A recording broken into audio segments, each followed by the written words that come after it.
Absolutely a fine question, and one I've never been able to answer. I just know that I was called to meet him, and he looked at me like you're looking at me, and he says, "Can you do an English accent?" And well, as an actor, you're not going to say, "No." You're going to say, "Of course I can. No problem to it at all."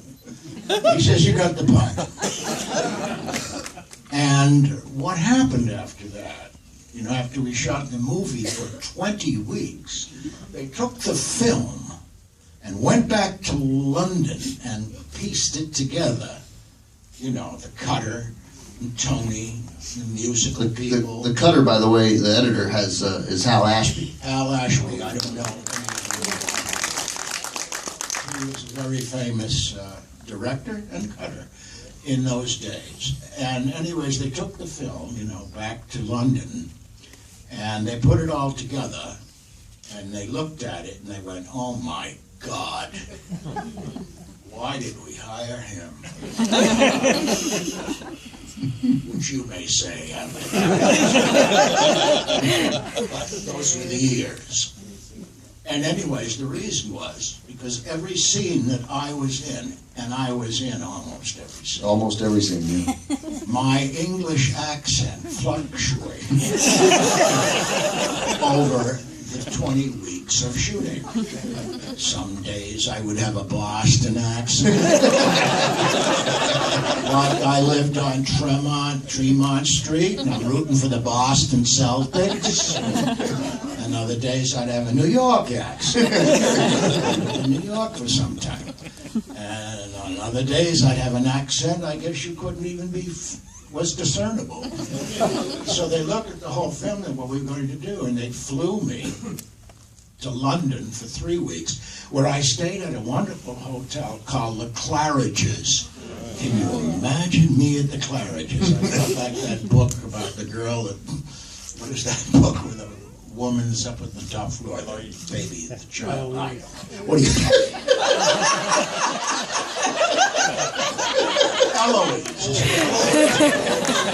I felt like Eloise. I've always felt a little bit like Eloise. And I was at the Claridge's Hotel, which is quite austere, beautiful, old-fashioned Britain, with lifts that you can see out of. Steel mesh goes down. I used to ride down the elevator with Alfred Hitchcock.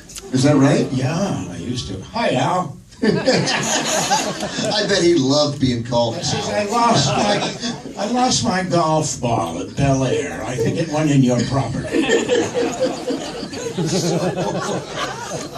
Anyways, to make a long story short, or a long story longer, I went to Twickenham Studio, and next door were the Beatles. I think they were filming Hard Day's Night at the time. And I remember going in and saying hello to them like I'd be saying hello to you. Who the hell were the Beatles? But I got a picture for my daughters and all that. But anyways, I was at Twickenham Studio, and I had to loop. You know what I mean by loop? They do. I had to loop every line in the picture you're seeing.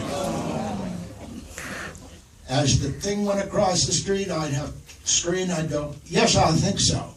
Do it again. "Yes, I think so." "Yes, I think so." "Okay, we got it. Next line." And this went on for 3 weeks. The whole script.